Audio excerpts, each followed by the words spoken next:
where price inflation numbers were in line with what they expected, which just brings more confidence to getting the Fed to drop the rates on the plane that they're expecting. The market thinks that, I think it's September 15th, that there's gonna be between 25 and 50 basis points. So a 1/4 to 1/2% drop in September, and then another 1/4 to 1/2% drop in November. And that's huge, right? Because right now, mortgage rates are just under 6.5%, right? So if the Fed goes and drops it by 1/4% and 1/4%, in theory, you would think mortgage rates will go down to 6, but it's not how it works. Right now, the way the mortgage industry has it, they have almost a full percent of additional risk priced into that rate. So as soon as the Fed starts doing a rate drop, you're gonna see that risk factor shrink. So with a 1/2% drop by the Fed, there's very likely gonna be about a full percent drop in mortgage rates. So somewhere in that range, it might be 0.9%,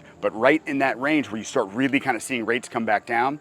And with the shortage of inventory out there in the market, you're gonna see a huge amount of new buyers coming in. So if there's less properties to sell, more properties that people wanna buy, you're gonna see that made up in price. So if you remember back to the second half of 2020, there was a big buying frenzy and everything was getting multiple offers, really seeing values move really sharply, but we are gonna see that come back again here in the next 3 to 6 months. That's the prime time to flip houses, where we make huge spreads.